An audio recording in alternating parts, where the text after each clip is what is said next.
Okay, good morning everyone. I said good morning everyone.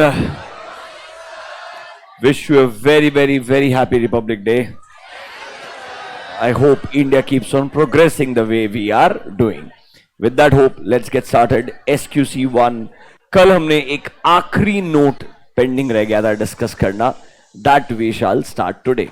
Notebook में जाइए, write down note number next. I think that is note number 6 or 7. Note number 6 or 7? 7.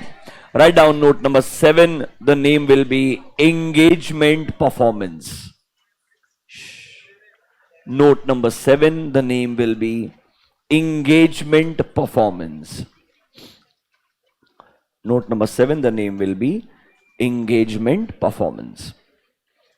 This is probably the most important area for intermediate level from SQC. आराम से एक 15-20 minute spend करते हैं. Majority चीजें आपको यहां पे ऑलरेडी पता है. इट्स जस्ट दैट यहां से वो क्वेश्चन कैसे पूछेगा, that is one thing we need to discuss. आइए, एंगेजमेंट परफॉर्मेंस. देखो, अगर आपको थोड़ा बहुत भी 220 याद है, let me help you revise the 220 का एंगेजमेंट परफॉर्मेंस वाला पार्ट. 220 में बोला था एंगेजमेंट पार्टनर ने इंश्योर करना चाहिए कि वो एंगेजमेंट टीम को सेलेक्ट करने के बाद में उन्हें बराबर से डायरेक्शन देते हैं, उनके काम को रेगुलरली सुपरवाइज करते हैं, उनके डॉक्यूमेंटेशन को रिव्यू करते हैं, जब भी रिक्वायर्ड होगा एक एक्सपर्ट या कंसल्टेंट को हायर करते हैं, यूज करते हैं. ये सब रेस्पॉन्सिबिलिटी था एंगेजमेंट पार्टनर का, अगर वो एक ऑडिट एंगेजमेंट को बराबर से एग्जीक्यूट करना चाहते हैं. ये हमने डिस्कस किया था SA 220 के अंदर. एक बार मेरे साथ में फटाफट से रिवाइज कर लीजिए. नोटबुक में जाइए, look for SA 220. I think that will be your note number 5 there. Under SA 220, that is your note number 5. The name will be engagement performance. उसके अंदर पढ़िए जरा आपने क्या लिखा है. दैट सर एंगेजमेंट पार्टनर ने इंश्योर करना चाहिए बराबर से डायरेक्शंस दिए जाएं, काम को बराबर से सुपरवाइज एंड रिव्यू किया जाए, डॉक्यूमेंटेशन हमने बराबर मेंटेन किया है कि नहीं किया है, ये भी इंश्योर कौन करेगा, एंगेजमेंट पार्टनर इंश्योर करेगा. ये सब याद आ रहा है क्या सर. जहां जहां रिक्वायर्ड होगा हम एक कंसल्टेंट या थर्ड पार्टी एक्सपर्ट का इस्तेमाल करेंगे, उनके काम को बराबर से यूज करेंगे. एंड एंगेजमेंट परफॉर्मेंस में लास्ट 2 पॉइंट थे around quality control review. They were around quality control review कि भाई लिस्टेड कंपनीज के केस में एक सेपरेट रिव्यूअर को अपॉइंट करना चाहिए. वो क्या कहलाएगा, क्वालिटी कंट्रोल रिव्यूअर कहलाएगा. उनका प्रॉपर अपॉइंटमेंट होना चाहिए. एंगेजमेंट पार्टनर ने क्वालिटी कंट्रोल रिव्यूअर से सारे इंपॉर्टेंट मैटर्स को डिस्कस करना चाहिए. And they should not date the audit report unless the review of quality control reviewer is done. मतलब पहले क्वालिटी कंट्रोल रिव्यू खत्म होना चाहिए एंड उसके बाद में ऑडिट रिपोर्ट का फाइनलाइजेशन होना चाहिए. ये सब कुछ हमने एंगेजमेंट परफॉर्मेंस में डिस्कस किया था. और लास्ट में आया था आपको एक सिचुएशन बताया था, if there is a difference of opinion, if there is a difference of opinion between engagement partner and quality control reviewer, how do you resolve those differences? You should refer to the firm's policies. ये पांचों point आपको engagement performance में वहां बताया था. ऐसा मान के चलिए all 5 as it is will be relevant here also. उसके अलावा कुछ एडिशनल चीजें आएगी जहां मुझे लगता है MCQ करेक्ट इनकरेक्ट आ सकता है. 2 मिनट में नोट नंबर 5 में जो आपने पॉइंट लिखे अच्छे से रिवाइज कर लो. यहां पर मैं उनको सेम डिटेल में नहीं लिखवाऊंगा, सिर्फ कीवर्ड्स लिखवा के क्लोज करूंगा. जो नया एलिमेंट है वो डिटेल में डिस्कस करेंगे. Note number 5 of 220 same heading था एंगेजमेंट परफॉर्मेंस. एक बार रिवाइज कर लीजिए, फिर हम ये कंप्लीट करेंगे.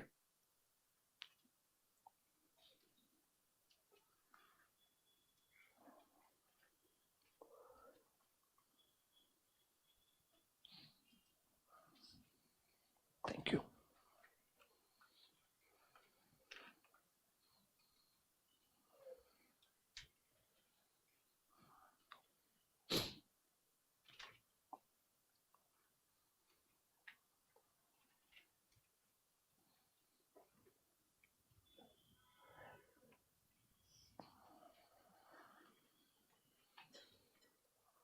Are you done reading note number 5? Then why are you talking? Don't talk at the backside. Read note number 5.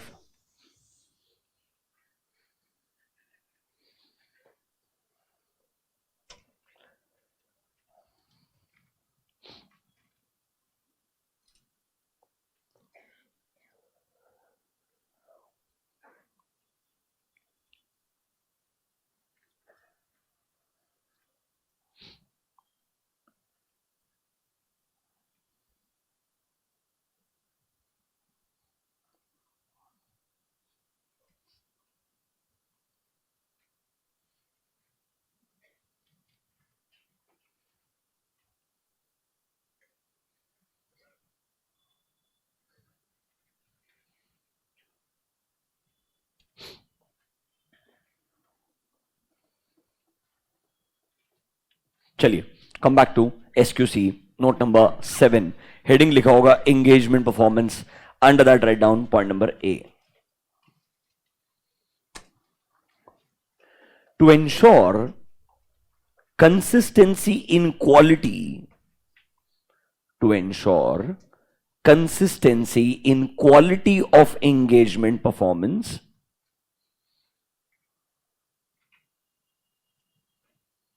consistency in quality of engagement performance for every engagement,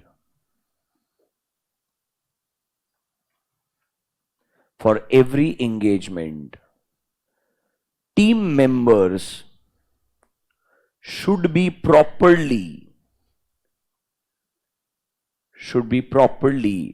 briefed or instructed about objectives, should be properly briefed or instructed about objectives,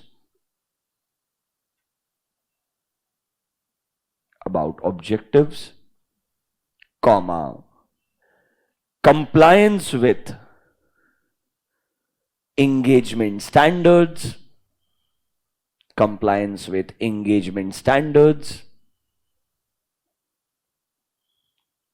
comma, ensuring regular supervision and review, comma, ensuring regular supervision and review of their work,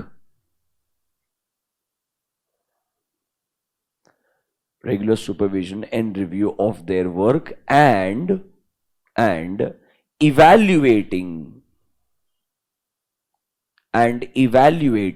whether appropriate documentation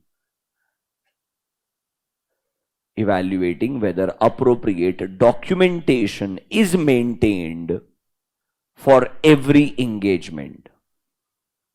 Appropriate documentation is maintained for every engagement.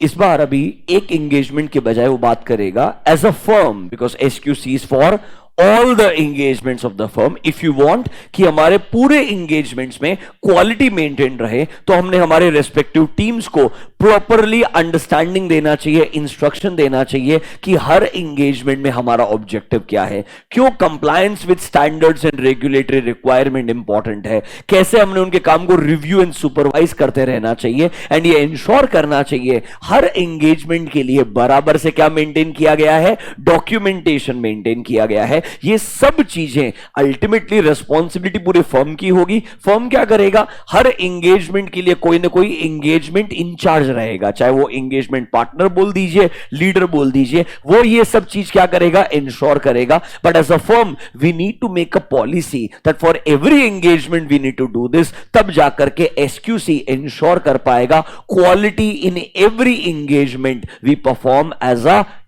Organisation. क्योंकि इस बार quality important है, not just for one engagement, for all. इसीलिए ये सब चीजें normally engagement partner ensure करता है. इस बार हम बोलेंगे for every engagement these all needs to be kept in mind. Same ही चीजें, कुछ अलग नहीं है, बस सेंटेंस को थोड़ा सा फर्म के पॉइंट ऑफ व्यू से लिख दिया है. Right down point number B.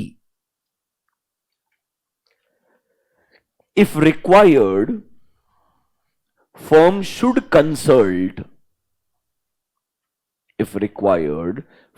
should consult with experts brackets में लिखो, दे मे बी इंटरनल और external,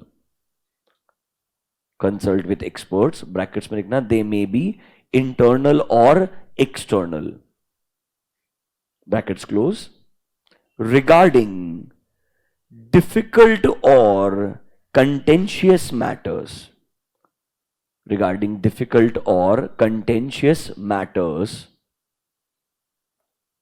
with respect to every engagement, difficult or contentious matters with respect to every engagement.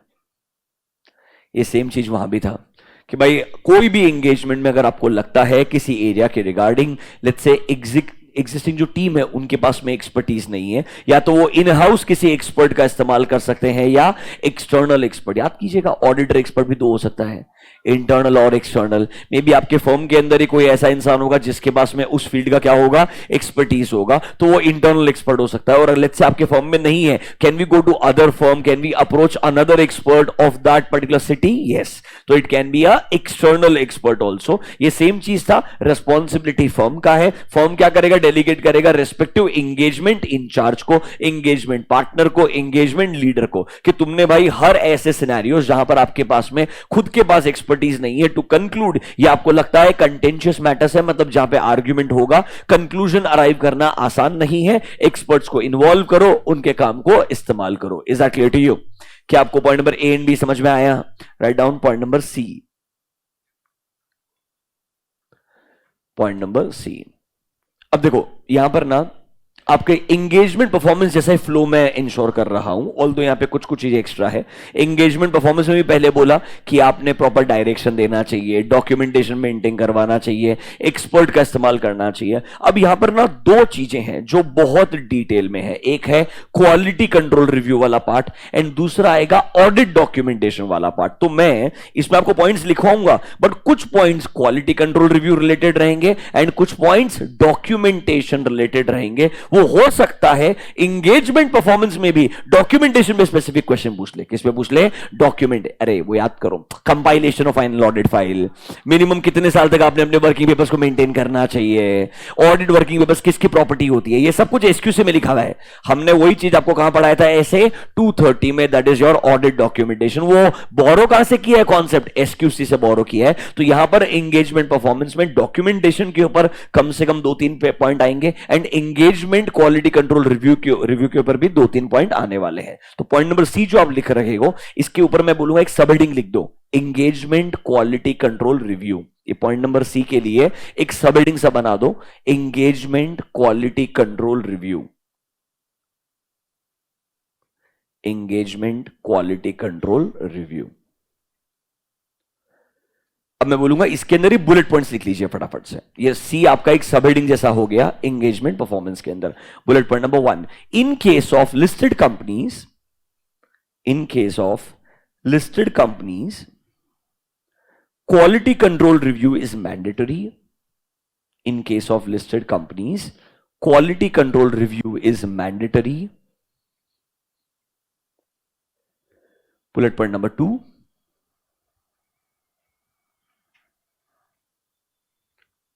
for every engagement where quality control review is applicable, for every engagement where quality control review is applicable,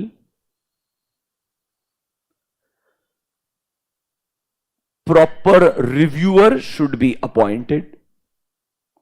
Proper reviewer should be appointed, comma, all important matters must be discussed. All important matters must be discussed and review should be completed, and review should be completed before issuing any reports. Review should be completed before issuing any reports.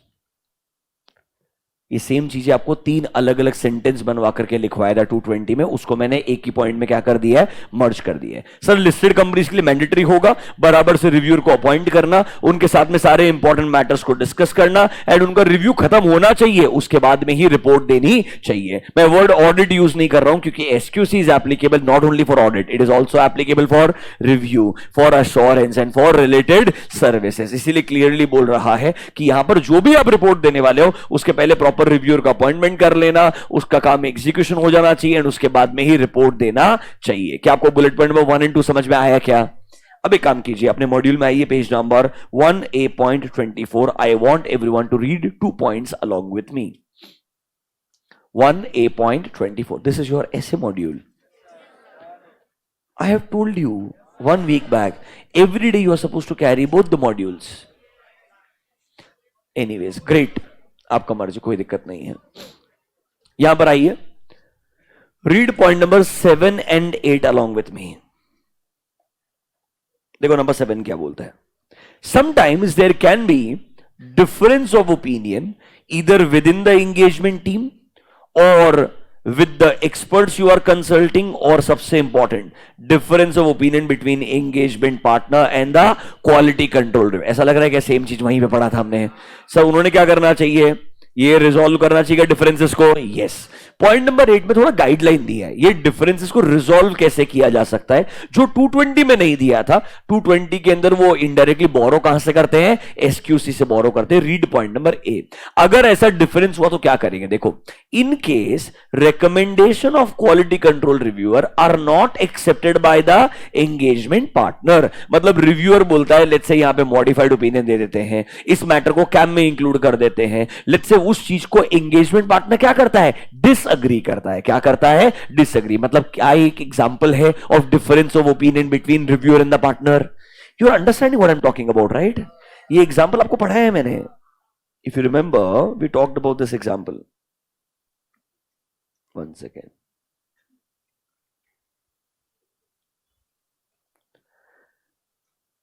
This was difference.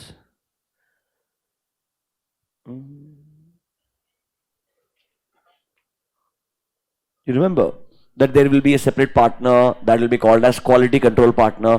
Partner B and partner A के opinion में क्या हो सकता है, difference हो सकता है। दोनों के रिकमेंडेशन शायद एक दूसरे को अग्रीमेंट में नहीं होंगे, तो उस केस में क्या करना है, ये पॉइंट नंबर 8 जो है वो थोड़ा और स्पेसिफिकली इसे सॉल्व करने के बारे में बोलेगा। इन केस अगर रिव्यूअर के रिकमेंडेशन को एंगेजमेंट पार्टनर मानना नहीं चाहता है and the matter is not resolved to the reviewer satisfaction, तो हमने क्या करना चाहिए, the matter should be resolved by following the policies और प्रोसीजर्स ऑफ द फर्म। आप कंसल्ट कर सकते हो अनदर प्रैक्टिशनर, मतलब एक्चुअली में हम बोलते हैं हमारे फर्म में जो बचे हुए पार्टनर्स हैं उनको आप इन्वॉल्व कीजिए, उनसे कंसल्ट कीजिए। बहुत extreme case, as a firm आप कंक्लूड ही नहीं कर पा रहे हो, can you also consult with other firm? Yes, आप अगर चाहो तो वो भी कंसिडर कर सकते हो। ये बहुत रेयर है, बट एसक्यूसी क्या बोलता है, इंगेजमेंट का क्वालिटी इंश्योर करने के लिए ये डिफरेंसेस रिजॉल्व होने ही चाहिए। एंड आप एज अ एंगेजमेंट पार्टनर ये आर्ग्यू नहीं कर सकते हो, मैं साइन करूंगा मतलब मेरा ही जो स्टैंड रहेगा वो फाइनल रहेगा, दैट इज नॉट एक्सेप्टेबल। या रिव्यूअर ज्यादा सीनियर है तो उसका पॉइंट ऑफ व्यू 100% एक्सेप्टेबल रहेगा, ये भी सही नहीं है। They both need to resolve the differences, इसके लिए चाहिए तो बाकी पार्टनर्स का हेल्प ले लीजिए, किसी और फर्म के लेट्स से दूसरे और एक्सपीरियंस पार्टनर्स का हेल्प ले लीजिए, या सर व्हाटएवर प्रोफेशनल बॉडी और रेगुलेटर रेकमेंड्स और टेल्स यू, उसके बेसिस पे आप ये डिफरेंसेस को रिजॉल्व करने का ट्राई कीजिए। मतलब यहां पर आपको क्लियरली बोला है डिफरेंसेस रिजॉल्व करने पड़ेंगे। ये कब बात कर रहा है, जब एक लिस्टेड कंपनी में एंगेजमेंट पार्टनर एंड रिव्यूअर, ये कौन सा रिव्यूअर है, क्वालिटी कंट्रोल रिव्यूअर, दोनों का पॉइंट ऑफ व्यू मैच नहीं होता है। ये मैंने आपको वहां भी पढ़ाया था, I told you about this because this concept is borrowed from SQC. Is that clear to you? Right down bullet point number 3। In case of difference of opinion, in case of difference of opinion within engagement team or with those consulted with, that is experts within engagement team or with those consulted, that is experts, or between engagement partner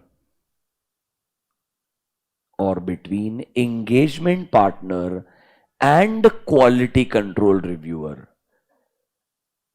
Engagement partner and quality control reviewer, then such differences should be resolved. Then such differences should be resolved. चाहे sir engagement team members में differences हैं, चाहे आपका और जो expert का communication है उसमें अगर आपको लगता है डिसएग्रीमेंट है, any kind of difference of opinion or disagreement should be resolved before issuing your final report, because remember, it's a listed company, public interest is directly involved. Plus there is a regulator SEBI जो भी recommendation करता है कि ऐसे disagreement के साथ में report issue नहीं किया जा सकता है, ये disagreement को resolve करना पड़ेगा. बच्चों ध्यान रखना, ये joint audit नहीं है. जॉइंट ऑडिट में सेपरेट रिपोर्ट जॉइंट ऑडिटर दे सकता है, उसके केस में कोई रिस्ट्रिक्शन ऐसा नहीं है. यहां बोला है क्योंकि ऑडिटर एक है तो रिपोर्ट देने से पहले चाहे क्वालिटी कंट्रोल रिव्यूअर हो चाहे पार्टनर हो, उनके बीच में चीजों के ऊपर अग्रीमेंट होना जरूरी है. Is that clear to you? Otherwise if something goes wrong they will do the blame game. वो इसको ब्लेम करेगा, वो इसको ब्लेम करेगा, ultimately who will lose? Users. We don't want that to happen. Is bullet point number 3 clear to you? Right down bullet point number 4. In case recommendations of quality control reviewer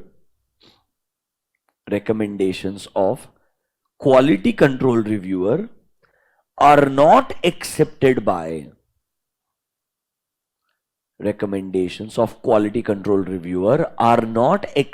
by engagement partner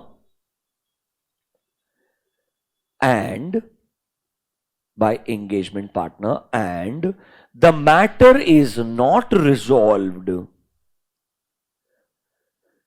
to the reviewer's satisfaction,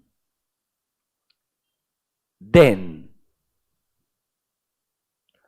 the matter should be resolved by following well-established procedures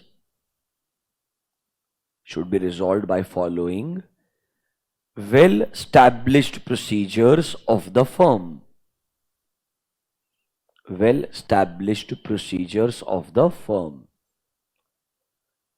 Comma, this may include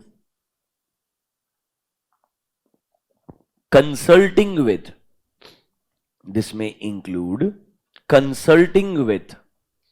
other practitioners,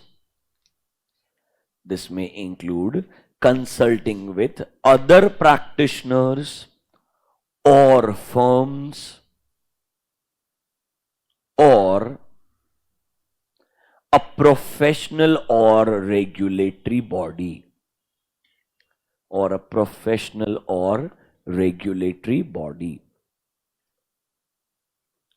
ये थोड़ा ज्यादा हो गया, ऐसा कुछ इतना होता नहीं है, सॉल्व कर लेते हैं, ठीक है. मतलब बिकॉज स्टैंडर्ड्स में ऑलरेडी सब कुछ तो लिखा ही है यार, बस उसको अप्लाई करना है. द जजमेंट कैन वेरी कि भाई कोई चीज मटेरियल है कि नहीं है, कोई चीज परवेसिव है कि नहीं है, उतना डिफरेंस आ सकता है, बाकी ऐसा कोई बहुत ग्रेट डिफरेंस आता नहीं है. बट एसक्यूसी क्या चाहता है भाई, ये डिफरेंसेस रिजॉल्व होने चाहिए at any cost before the report is finalize. अगर वो आपसे क्वालिटी कंट्रोल रिव्यू पे अलग से क्वेश्चन पूछता है, किस पे? क्वालिटी कंट्रोल रिव्यू पे, मेरे हिसाब से आपको प्रॉपर 4 पॉइंट लिखवा के दिए हैं. That is more than sufficient to write any ICI answer. Is that clear to you? Revise everything what you have written under quality control review. ये आखिरी बार आपका रिवीजन और अंडरस्टैंडिंग था, इसके बाद क्वालिटी कंट्रोल रिव्यू में रिपीट नहीं करने वाला हूं, मैंने आपको काफी डिटेल में समझाया है। पढ़ लीजिए एक बार point number 3 of your note number 7। Very note number 7, right?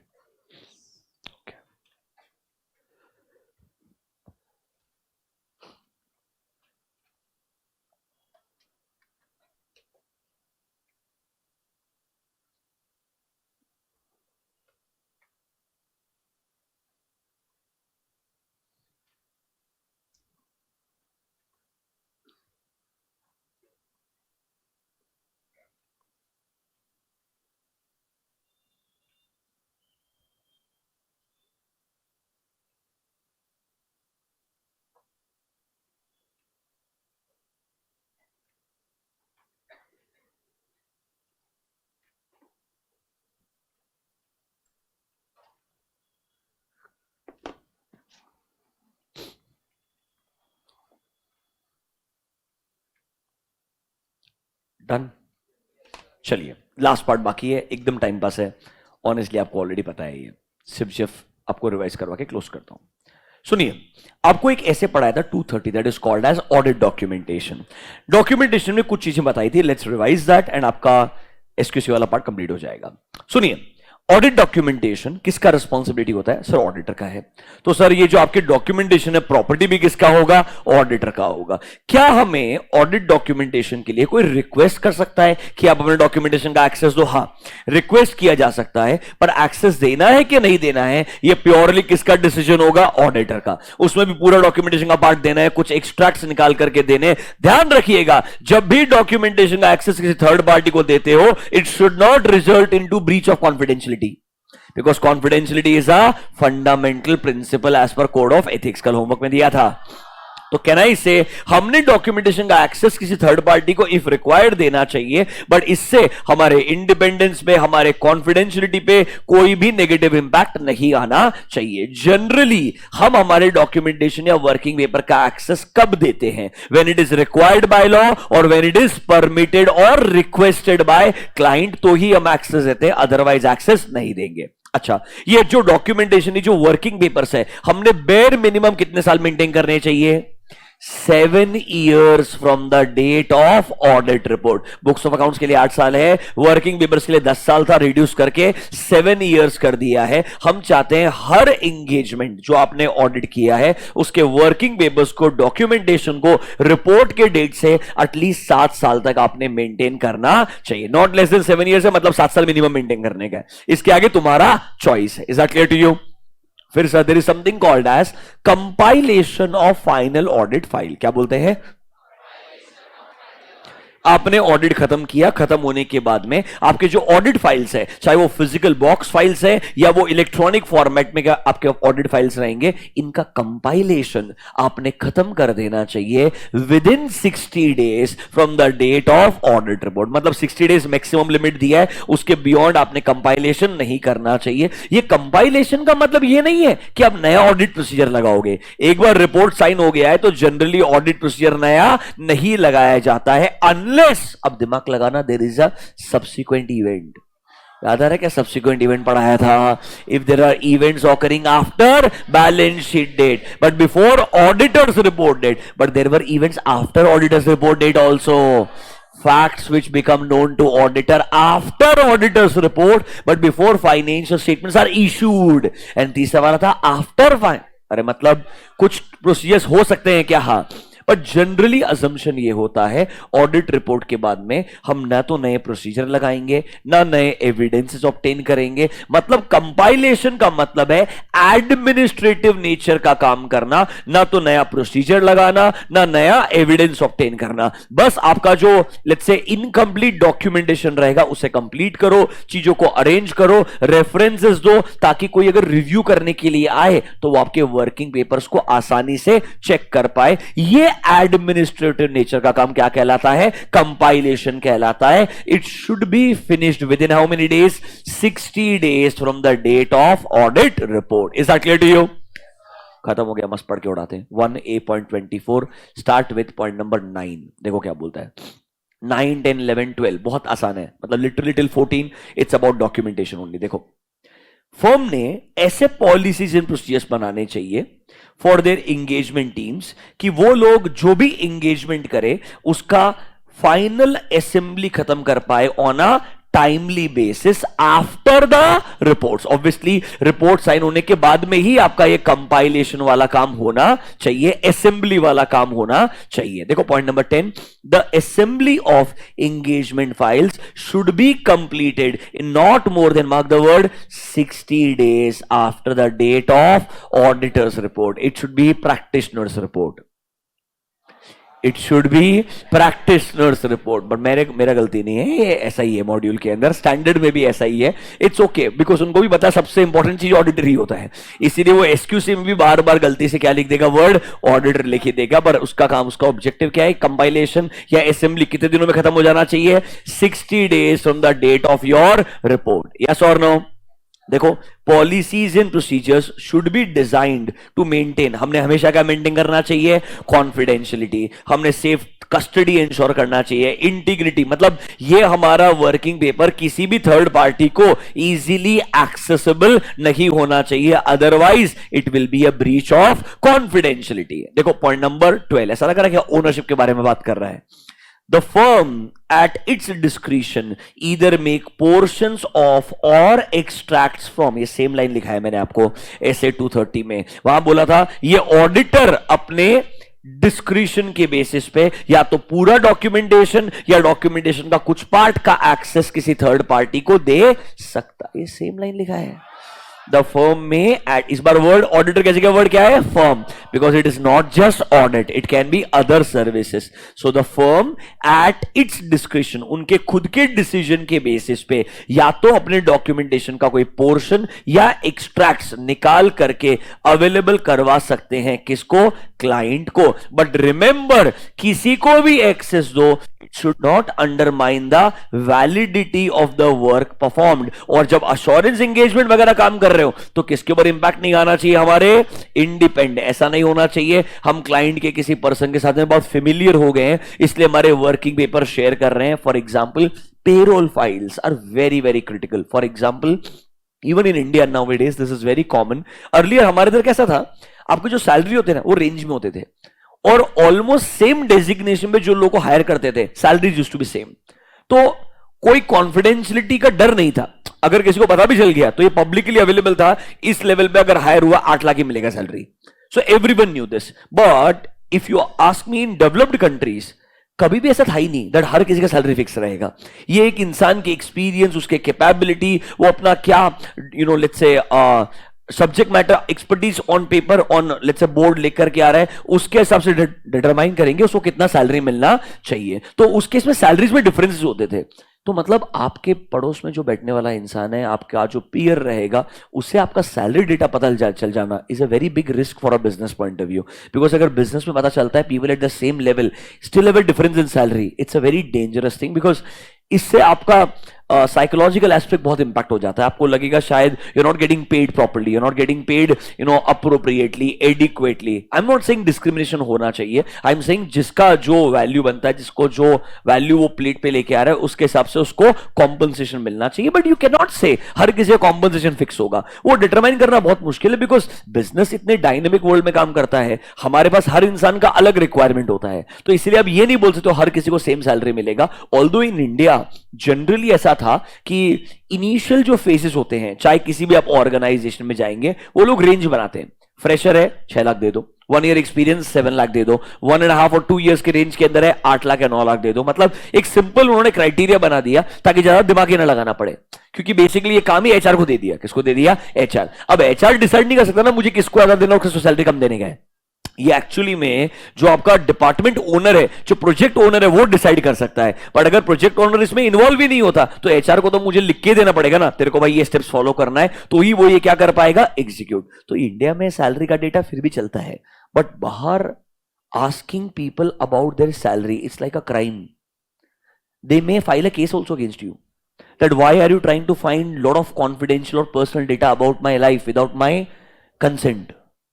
They take it very seriously. मतलब मैं बोल रहा हूं जो मेरे ही खास दोस्त हैं, समझ रहे हो मेरा बात? Now since they are working in US and Europe for lot of years, अगर कोई कॉन्वर्सेशन में गलती से भी अगर इनकम का कंपोनेंट पे बात हो जाए बाय एनी चांस, जो नहीं होना चाहिए, people are very matured, they don't do that, but let's say sometimes because you talk about economies and then suddenly from economy you come down to a industry and from industry you come to one specific company where you work, your understanding? It's common. Sometimes लोग knowledge के लिए भी पूछने का try करते हैं, because let's say आपको 10% increment मिला होगा, और पता है this is the biggest trap, every company will always say we are the highest paying company in the industry. They will show you a statistical number which you cannot cross check, so you will always believe, so McKinsey यही करेगा, BCG ये करेगा, आप Deloitte में जाओ वो भी ये करेगा, PwC भी यही करेगा, वो हर बार ये बोलेगा आपके लेवल पे आपके इंडस्ट्री में जो आपको नंबर दिया जा रहा है that is way above industry standards, और वो लोग क्या है बहुत स्मार्टली ऐसा नहीं बोलेंगे वी आर द बेस्ट, हम सबसे हाईएस्ट पे कर रहे हैं, ऐसा नहीं बोलेंगे, we are paying you about the industry standard. तो आप मतलब कंक्लूड कर ही नहीं सकते वो सही के गलत है। सो इसीलिए ऐसा पेरोल डेटा वगैरह बहुत ज्यादा कॉन्फिडेंशियल होता है, हमने एज ऑडिटर गलती से भी किसी से भी ये डेटा शेयर नहीं कर देना चाहिए। मैं आपको एक टिप देता हूं जो मैंने बहुत बार गलतियां की और गालियां सुनने के बाद सीखा है। बहुत कॉमन होता है, एक आर्टिकल को लगता है मेरा काम है, जितना जल्दी खत्म होगा उतना बढ़िया है। जल्दबाजी के अंदर एक बहुत कॉमन मिस्टेक जो बहुत लोगों से होती है, आज भी हो जाती है, you write an entire email and in the end you write the email address of the person, and in India the names are very common, there can be 100 Ankit. I hope you are understanding this. आपने email address बहुत सोच समझ के type करना चाहिए और 2 बार check करना चाहिए ये सही इंसान का एड्रेस है क्या।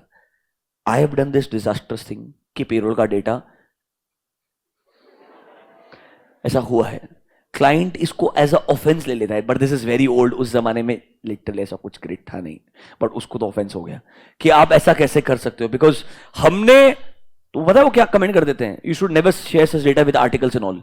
अभी डोंट थिंक ये वो लोग बेयर कर सकते हैं, this is too confidential data कि आइडियली आप एक जूनियर्स को शेयर करें। हम रेकमेंड करेंगे मैनेजर्स एंड अबव ने ही काम करना चाहिए। मैनेजर बोलता है कौन पेरोल चेक करते बैठेगा, ये आर्टिकल ही करेगा, वो मिलने वाला तेरे को ही है, भले वो उसको बोलने के लिए बोलेगा yes yes I will check, वो दे देगा तेरे को इमीडिएटली फॉरवर्ड करके।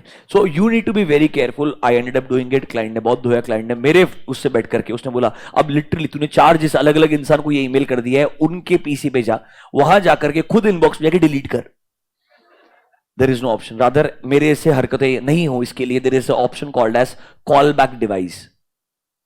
Okay, if you send an email, Outlook के अंदर एक ऑप्शन होता है, you can recall your email. That means I send an email at 12 o'clock in the night, वो सामने वाले के इनबॉक्स में है, उसने अभी तक ओपन नहीं किया है, कंडीशन है वो अभी तक कहा है इनबॉक्स में ओपन नहीं किया, तो वापस आ सकता है, मतलब वहां से उड़ जाएगा basically. There is an option, it's in properties in Outlook, but ये हर मेल बॉक्स के अंदर नहीं रहेगा, आपको पता होना चाहिए। सो ऐसे सिचुएशंस आ सकते हैं, आपको बहुत केयरफुल रहना चाहिए विद द डेटा और information you deal with. Anyways, point number 12 बोलता है आपके इंडिपेंडेंस को, आपके कॉन्फिडेंशियलिटी को कभी भी अंडरमाइन मत होने देना। Is that clear to you? Read point number 13 and 14, बहुत टफ है, आप ही समझ सकते हो, पढ़ो तो सही एक बार।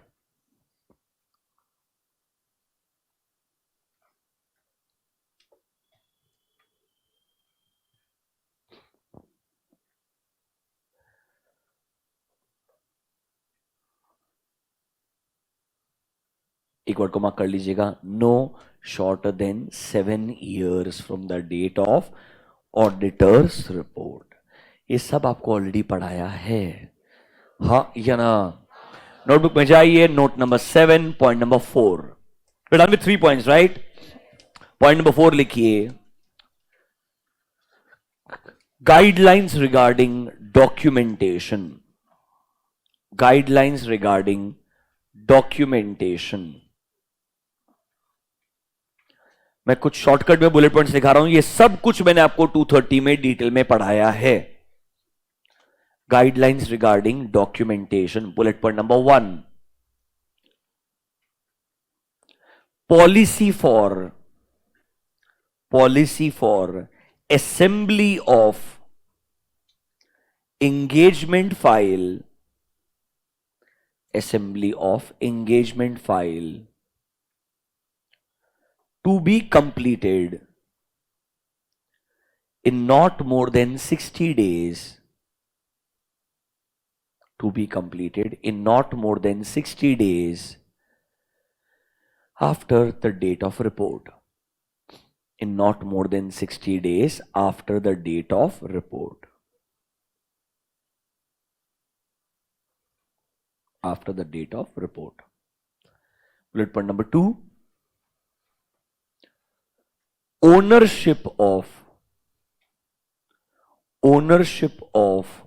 documentation or working papers. Ownership of documentation or working papers will be with the firm. And before giving access of their documentation, before giving access of their documentation to client or any third party,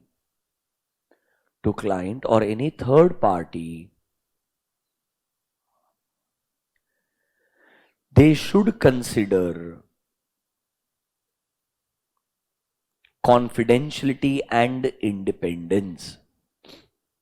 They should consider confidentiality and independence.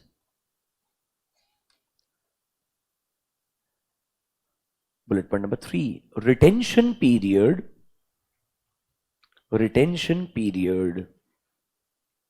for audit engagements is not shorter than 7 years.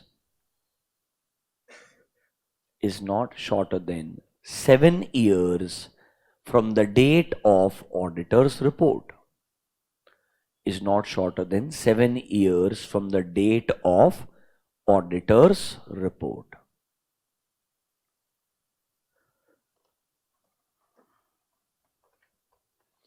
This marks the end of our discussion on engagement performance.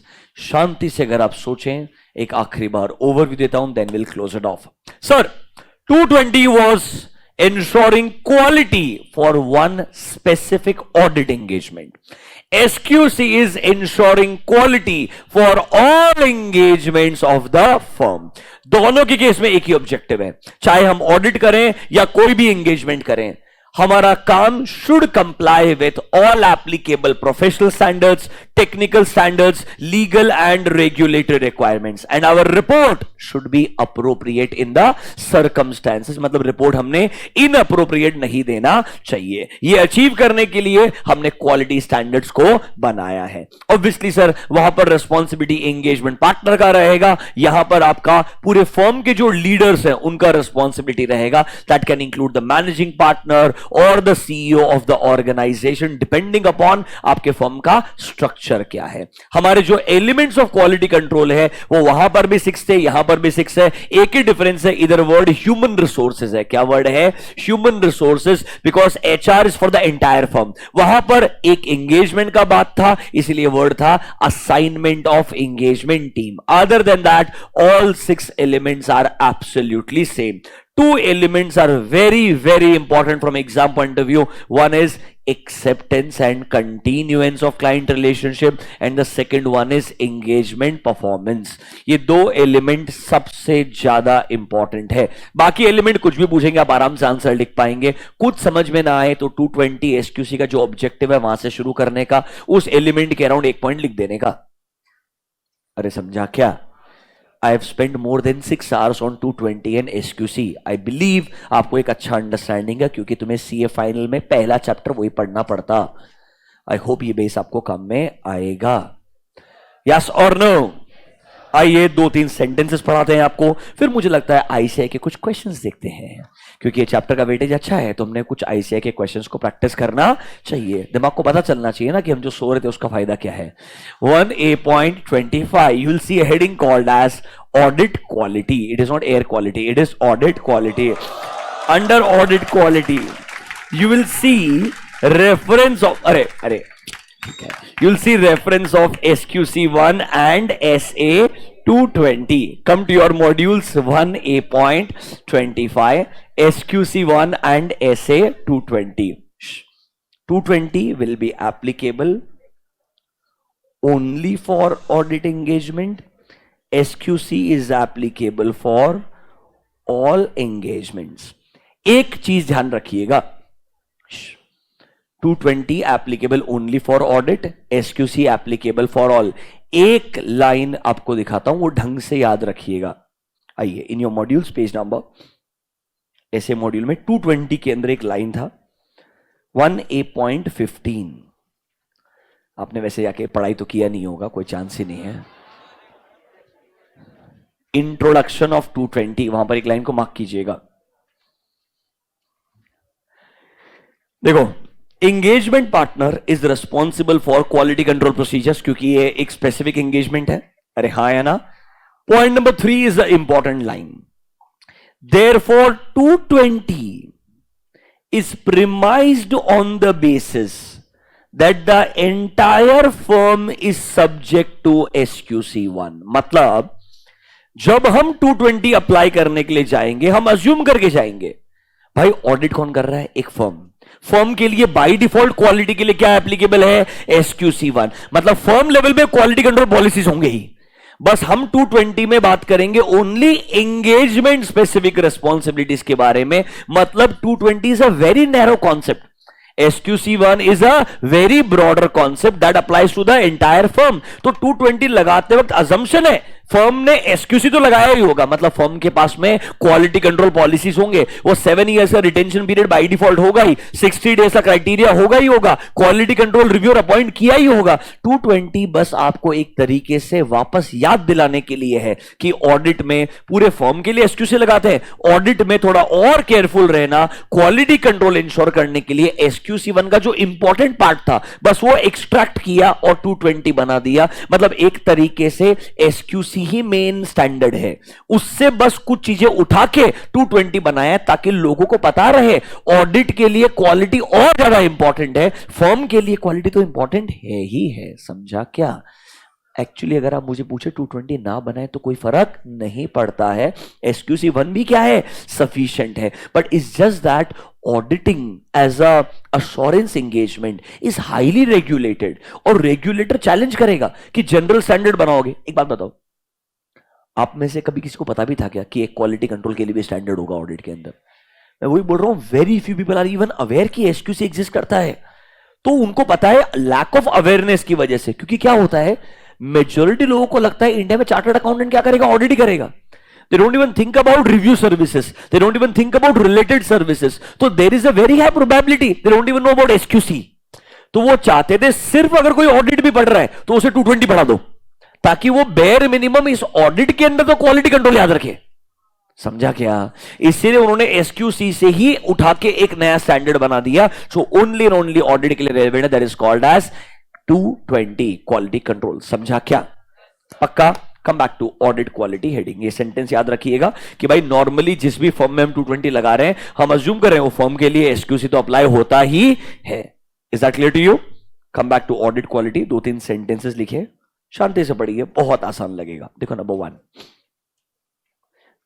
Sir as a independent auditor हमारा purpose है हम users को confidence दें कि आप लोग audited financial statement पे rely कर सकते हो. उनके अश्योरेंस लेवल के लिए ऑडिटर एग्जिस्ट करता है. इसलिए ऑडिटर के लिए ऑडिट का क्वालिटी मेंटेन करना is a very very important aspect. इसीलिए हम बोलते हैं हमने आपके लिए 220 बनाया है एज वेल एज SQC1 बनाया है, ताकि आप क्वालिटी कंट्रोल इंश्योर कर सकते हैं. देखो, whereas SQC1 deals with all engagements including audit, review, other assurance and related. 220 deals applies or is relevant only and only for audit. Can I say day one से starting से same चीज बता रहा हूं. Further, SQC1 applies to entire firm and 220 applies to a particular audit engagement. Point number 4 and 5 को mark करना as important for MCQ और correct incorrect. ये नहीं लिखवाया तो चलेगा क्या? कम से कम 5 से 7 बार बोला है, इतना समझा होगा. अभी good. We're done with chapter number 11, that is your ethics and terms of audit engagement. चलिए आईसीआई के कुछ एक दो क्वेश्चन देखें। थोड़ा मूड खराब होना चाहिए ना, लगना चाहिए ना कि मैंने पढ़ाई करना है। कुछ क्वेश्चन देखने चाहिए यार, ऐसा नहीं होता है। चैप्टर नंबर 11 में जाने का ना, ethics and terms of audit engagement. I promise आपको कुछ बहुत डिफिकल्टी बताएंगे।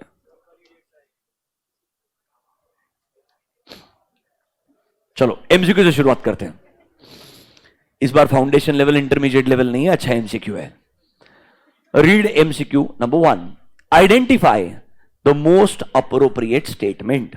ऑनलाइन पब्लिक रेस्पॉन्स चाहिए मेरे को, पढ़ो options. 220 applies at the level of firm. SQC1 is premised on the basis that the firm is subject to 220.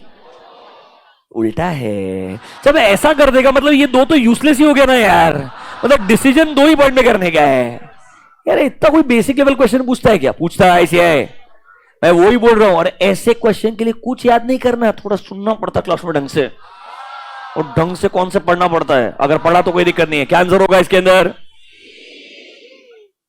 Same sentence उठा के कॉपी कर दिया ना, एज इट इज। मैं आपको वही बोल रहा हूं बार बार, अगर आपने जेन्युइनली सिलेबस को ढंग से जितनी बार पढ़ सकते हो, जितनी बार, whatever time you can afford to, just keep going through it as many times as possible and you will realise your MCQ correct incorrect will not trouble you at all. Specific questions follow कर लोगे specific chapters के, वो 56 marks में से 25-30 marks कहां खत्म हो जाएगा पता नहीं चलेगा। तुम्हें प्रॉब्लम सिर्फ आने वाला है वो 15-20 मार्क्स में, जहां पर वो कॉर्नर से निकाल के बहुत स्पेसिफिक क्वेश्चन पूछेगा। वहां पर ऐसा होगा कि मेरे को याद नहीं आया ना तो तकलीफ है। That is where your memory testing will come. Otherwise 70 to 80 marks purely अगर बढ़िया अंडरस्टैंडिंग हुआ ना तो पेपर बहुत आसान जाएगा। बस उसके अंदर आपको लिखते वक्त केयरफुल रहना है, दैट लैंग्वेज बहुत जनरल मत लिखो। मैं मानता हूं कि आप वर्ड बाय वर्ड मैच नहीं कर सकते, और ऑडिट में चलता है, कीवर्ड्स मैच होना चाहिए, पूरा word by word sentence match नहीं होना चाहिए, but please BCom level language नहीं होना चाहिए। We will check whether everything is correct. अरे करेक्ट वर्ड कैसे यूज कर सकता है? हम ट्रू एंड करेक्ट नहीं बोलते, ट्रू एंड फेयर बोलते हैं, बट लोग करेक्ट वर्ड यूज कर लेते हैं या चेक वर्ड यूज करते रहते हैं। अरे एग्जामिन, वेरीफाई, इवैल्यूएट इतनी बार लिखा है, जानबूझ के लिखा है। I don't use general words that at least आपका वोकैबुलरी इंप्रूव हो जाए। क्वेश्चन नंबर 2 मेरे को नहीं पता, खुद से पढ़ो। अरे पहले पढ़ो तो सही। Professional scepticism includes overlooking unusual transactions, that is circumstances, using inappropriate assumption in determining over। अरे ये तो उल्टा है। ये 3 रिस्क थी जो हमको रिड्यूस करने के लिए स्केप्टिसिज्म लगाना चाहिए। याद है क्या? उल्टा लैंग्वेज सा लिखवाया था तुमको मैंने कल। पॉइंट नंबर 4 देखो क्या लिखा है। सर ये आपने बताया नहीं था। Being vigilant to the conditions that might, थोड़ा अक्ल लगाना चाहिए, हर सेंटेंस नहीं। विजिलेंट मतलब केयरफुल रहोगे। कहना इसे प्रोफेशनल स्केप्टिसिज्म आपको हेल्प करता है to be careful in identifying those areas there can be a possibilities of fraud. ABC तो उल्टा लिखा हुआ तो डी आना चाहिए। तो कभी कभी अगर आप हर एक सेंटेंस नहीं भी पढ़ के गए पर थोड़ा अक्ल ठीक है और समझता है तो भी आंसर आता है। ये मैंने आपको कल लिखाया था ABC, do you even remember that?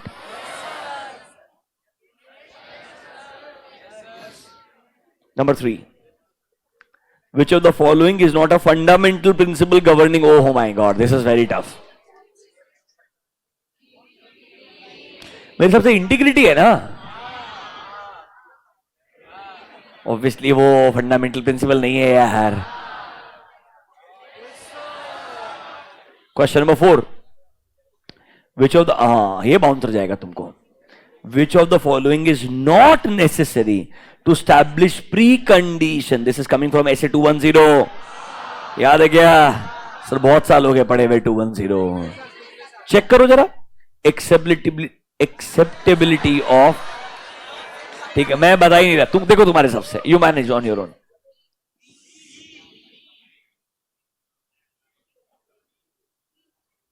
अरे मेरे को तो सारा पढ़ने तो एक बार, कैसे तुम्हारा आंसर वैलिडेट कर दूं? ठीक है। आपके ऑडिट प्रोसीजर बनाने के अंदर वो आपको हेल्प नहीं कर सकता है। उसने एक्सेप्ट करना चाहिए कि उसका एफआरएफ एक्सेप्टेबल होगा उन्होंने acknowledgement देना चाहिए that they will get access to all the people within the firm, that they also understand that they are responsible to prepare financial statement. ये तीनों चीजें उनकी responsibility है, ये नहीं है. Audit procedure आपको अपने हिसाब से बनाना पड़ेगा. Number 5, most appropriate statement in context of SQC1.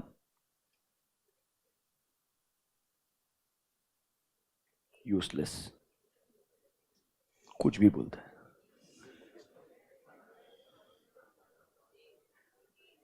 Obviously, A is a better answer. C भी पूरा गलत नहीं है. After the completion of engagement, but वो specifically report word use किया हुआ है. So A will be a more better answer in this case. तो देखो कभी कभी आपको थोड़ा appropriate answer भी ढूंढना पड़ेगा. थोड़ा सा लग रहा है क्या कि तुम आंसर क्या हो गया? एक्सक्यूज, हाँ ऑडिटर वर्ड ही है. अरे यही तो प्रॉब्लम है, सुनते नहीं, इधर पढ़. तुमको लिखाया भी है. ऑडिट एंगेजमेंट के लिए स्पेसिफिकली यूज किया है audit report. Are you understanding this? देखो अभी ज्यादा एप्लीकेबिलिटी भी डेंजरस है. अब देखो तुमको इन 4 में से एक आंसर ढूंढने का है. You have to choose one of these engagements. मेरे को एक बात था, दिमाग लगाओ शांति से. नो प्लीज अंडरस्टैंड, ये गलतियां हो जाती है. ये पॉसिबल नहीं है अग्री करते कि नहीं करते, बराबर है. On the same date of audit engagement possible नहीं है, तो अग्री करते कि नहीं करते. अभी तुम्हें से डाउट क्या आ सकता है? इधर वर्ड है कंप्लीशन ऑफ एन एंगेजमेंट, इधर वर्ड है auditors report in case of audit engagement. मैं मानता हूं तुम्हारे दिमाग में डाउट आ सकता है कि यार this is SQC, they should not use the word audit, they should use the word engagement. बराबर है कि नहीं है? ऐसा लग सकता है, मैं डिसएग्री नहीं करता हूं, बट तुम नोटिस करना ज्यादा अप्रोप्रिएट सेंटेंस कौन सा लगेगा. बिकॉज एसक्यूसी1 भी ऑडिट के लिए अप्लाई होता है, ऐसा नहीं कि नहीं अप्लाई होता है. So which one is more logical? Because completion of an engagement कब मार्क होता है? From the date of report. If they would have mentioned not more than 60 days from the date of report of an engagement, I would have said point number C is better. Because they've used the word completion, they've not used the word report. That is the problem. Auditor report now, सिर्फ report तो word होना चाहिए, क्योंकि वो report के date से counting होता है. अभी गुड? चलो कोई और केस स्टडी बेस्ड क्वेश्चन ढूंढते हैं. ओहो चलो एक और क्वेश्चन पढ़ लेते हैं, then will go to our next chapter. ठीक है? Das and company, a firm of auditors, is offered appointment as auditor of a company. A prospective new client, मतलब कोई एक नया क्लाइंट हो सकता है. Okay. CA Sukanya, one of the partners, is dealing with new client. While meeting with the officers of the company, she comes to know that Sushant, CFO of the company, was her classmate. अरे author ने अपना story लिखा है, तुम्हें क्या problem है? तुम jealous हो यार. देखो तो आगे होता क्या, पढ़ो सही. In fact both of them had started CA together. ओहो, अब ओहो करना चाहिए. अब ऐसा लग रहा है कुछ तो स्टोरी हो सकता है. However Sushant had left CA Midway. Oh shit. Due to repeated failures, and tried his luck to pursue MBA finance from one of the leading institutions. This seems like a real story according to me. आगे, during initial discussions, it transpires that company is going to launch new services in the field of weather forecasting. ठीक है, धंधा है उनका, अपने को क्या करने का है. Such service would be available on website of the company and micro weather information would be available on the payment. मतलब जनरल इंफॉर्मेशन मिलेगा, स्पेसिफिक चाहिए, पैसा देना पड़ेगा. ओके, धंधे में अपने को कोई इंटरेस्ट नहीं है. The company requests audit firm to be visibly associated with their marketing bids. मतलब मार्केटिंग कैंपेन जो रहेगा उसके साथ में आप एसोसिएटेड रहना. किसको बोल रहा है? सीए फर्म को. Sir, assume that the firm chooses to accept the offer and writes to previous auditor. Offer मतलब ये audit offer का बात कर रहा है, समझा? Walker and company to advise whether there exist any professional reasons for them not to accept the proposed offer. Are they trying to obtain NOC basically? They're trying to obtain no objection certificate. However, Walker and Company do not reply to the request of Das and Company. मतलब उन्होंने NOC के लिए request किया पर सामने वाले ने reply नहीं किया. Very nice. During preliminary discussions, it also became known that the said company has acquired all shares of another company. मतलब ये जो कंपनी है ना स्टार्टिंग में, कौन सा नाम भी है क्या इसका?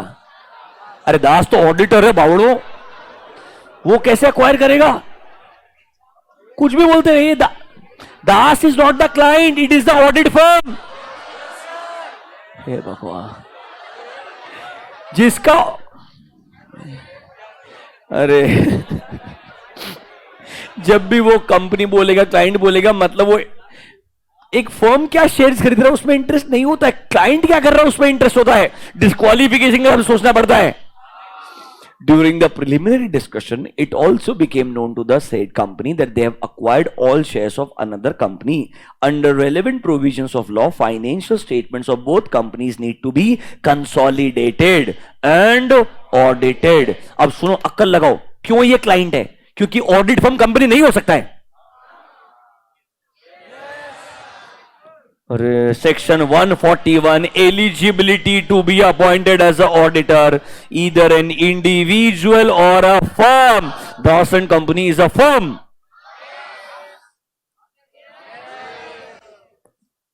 ठीक है ना? Despite this knowledge, Das and Company failed to advise their client regarding audit of CF. बहुत ही बढ़िया. मतलब CFS एप्लीकेबल है, हमने उनको एडवाइस भी नहीं किया कि अपने CFS का ऑडिट करवाना चाहिए. मतलब क्लाइंट भी बेस्ट है और ऑडिटर उससे भी अच्छा है. द कंपनी, वो अलग ही डिस्कशन कर रहे थे ना, हम सेम क्लास में थे, वो अलग दुनिया में चले गए. The company also offer auditors contract. अच्छा, ऑडिटर को कॉन्ट्रैक्ट दे रहा है for providing IT services pertaining to the information system. एक काम करो ना भाई, सब कुछ उसको दे दो ना, समझ रहे? IT सर्विसेज, मार्केटिंग भी तुमसे करवाएंगे, ऑडिट भी तुमसे. धंधा तू कर ले, काम कर भाई. Do you understand the case study? चलो आ जाओ क्वेश्चन पे. Number 1, considering discussion about Sukanya and Sushant, which of the following, अरे आगे पढ़ो useless, which of the following statement seems most appropriate? The above discussion is irrelevant in the context of proposed order. The proposed offer should be accepted by the firm. ये offer किधर दिया था भाई? एक बार मेरे को भी चेक करना है तू ना. हाँ, this is where the offer is. Basically they are offering कि आप, क्योंकि ये प्रोस्पेक्टिव क्लाइंट है ना, मतलब अभी तक आपको उसका ऑडिट मिला नहीं है. They talking about the offer कि क्या आप ऑडिट कर सकते हो या नहीं कर सकते हो.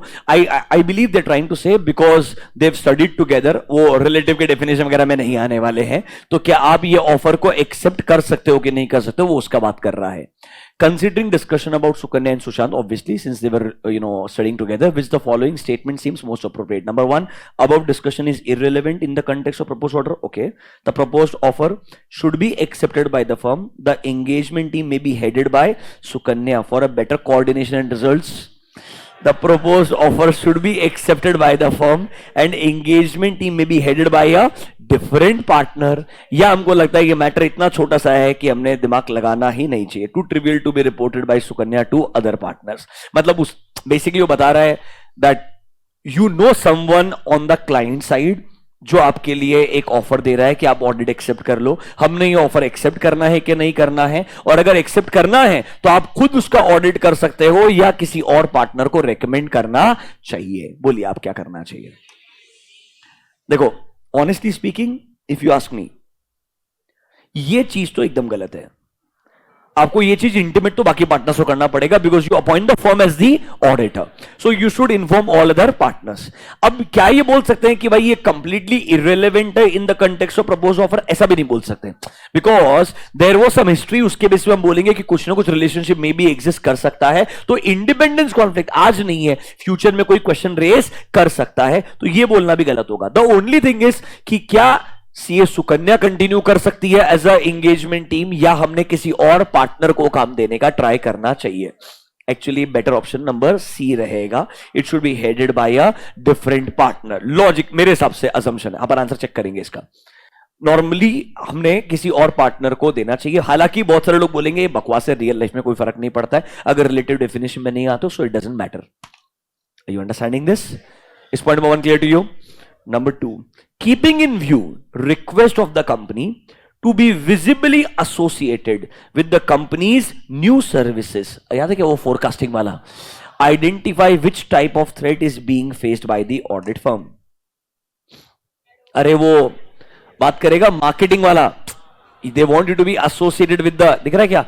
Visibly associated. अरे वो वर्ड मैच करने का, तब समझेगा वो कौन सी चीज के बारे में बात कर रहा है। Visibly associated with their marketing Blitz, basically marketing campaign में आप उनको सपोर्ट करो कि आपका जो प्रोडक्ट है वो बहुत अच्छा है।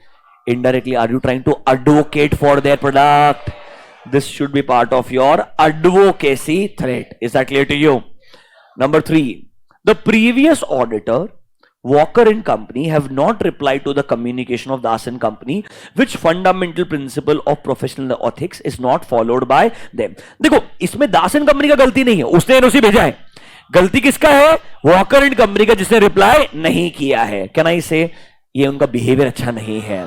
आइडियली उन्होंने बराबर से, कैन आई से एनओसी लेना मेरा रिस्पॉन्सिबिलिटी है, उन्होंने एनओसी प्रोवाइड करना चाहिए, भी उनका रिस्पॉन्सिबिलिटी है। It's also requirement of law. तो कैन आई से this is not a professional behaviour by whom sir? Walker and company. थोड़ा समझ में आ रहा है क्या? Number 4, Das and company have failed to advise the company regarding audit of, अच्छा वो CFS एप्लीकेबल है ना, वो बताना भूल गए उनको। which fundamental principle उन्होंने वायलेट किया है? Behaviour, integrity, objectivity. देखो ऑनेस्टली इसमें ना ये भी आ सकता है और ये भी आ सकता है। It can be these both, because ये आपका बिहेवियर भी गलत है, as a professional behaviour this is also wrong, और ये आपके कॉन्फिडेंस में भी डाउट क्रिएट कर सकता है। अब दोनों में से मतलब it's about choosing what ever fits. मेरे हिसाब से कुछ कुछ चीजों के, अब ये कोई एग्जाम्पल ना कोड ऑफ एथिक्स में नहीं लिखा है कि इससे आंसर मैच होना चाहिए, ये जेन्युइनली एक तुक्का होगा अगर आप मुझे पूछोगे। इंटीग्रिटी, ऑब्जेक्टिविटी ठीक है, ऐसा कुछ आपने चोरी नहीं किया, बट प्रोफेशनल बिहेवियर भी नहीं है ये आपका, and at the same time आपके कॉन्फिडेंस में भी डाउट आएगा। मोस्टली आप गलत एडवाइस दे रहे हो, this will be a doubt on your competence. मतलब नॉर्मली ये कॉम्पिटेंस माना जाना चाहिए। We have to see the answer. I am also not sure between A and D, I am being honest. मैं तुक्के में शायद डी अप्लाई करेगा, but A B answer equally fair लगता है। Last number 5, which of the following statement is most appropriate regarding providing, अरे वो IT वाला सर्विसेज के रिगार्डिंग बात कर रहे हैं। वो बोला था ना उन्होंने, आप हमको आईटी रिलेटेड इंफॉर्मेशन सिस्टम वाला सर्विस प्रोवाइड कर देना। This will create a self review threat, advocacy threat, और यस थ्रेट तो है बिल्कुल 100%। एडवोकेसी नहीं होगा, this will be a self review, because आप कंट्रोल लगाने में हेल्प करोगे, फिर आप उसको खुद चेक करोगे। This will be more of a review threat. आप एडवोकेट या किसी को नहीं बोल रहे उनके कंट्रोल्स बेस्ट है, आप कंट्रोल लगाने में हेल्प कर रहे हो। So this should be a self review threat. चलो आंसर चेक करते हैं। पहला वाला क्या है? सही था क्या अपना? हाँ बराबर है। नंबर 2 डी, एडवोकेसी थ्रेट बराबर है। बी, प्रोफेशनल बिहेवियर ठीक है। 4th वाला इंटरेस्टिंग था, इन्होंने कॉन्फिडेंस में डाला है। ऑनेस्टली ऐसे सर्कमस्टेंसेस में ये थोड़ा ट्रायल एंड एरर हो जाएगा, बिकॉज कोई एक स्पेसिफिक आंसर हर बार नहीं होगा। कोई बड़ा बात नहीं है, अगली बार कोई ऑथर प्रोफेशनल बिहेवियर भी दे देगा। मैं आपको ये भी बोल रहा हूं क्योंकि this is very subjective, this is not something that will associate directly with this word only always. And the last one is point number 5 A, self review threat. हाँ ठीक है, थोड़ा कॉन्फिडेंस आया क्या? देखो ये क्वेश्चंस के लिए आपको वापस से बता रहा हूं, कोई बहुत ज्यादा 100 क्वेश्चन का प्रैक्टिस करने से कुछ होने वाला नहीं है। सेम क्वेश्चन तो कभी आएगा ही नहीं। आपको बस क्या होना चाहिए, ये पता होना चाहिए कि भाई जब ऐसे क्वेश्चन आएंगे ना, कुछ वर्ड्स को मुझे केस स्टडी से रिलेट करना पड़ेगा कि भाई वो विजिबली एसोसिएटेड का मतलब क्या बोल रहा है, वो रेस्पेक्टिव सेंटेंस में जाने का, उसके राउंड समझने का, और फिर अपने आंसर देना चाहिए। ऐसे क्वेश्चन जेन्युइनली आते हैं, और अगर एक केस स्टडी वाला रहा तो प्रॉब्लम एक ही होता है, क्या? If your understanding goes wrong, all your answers can go wrong.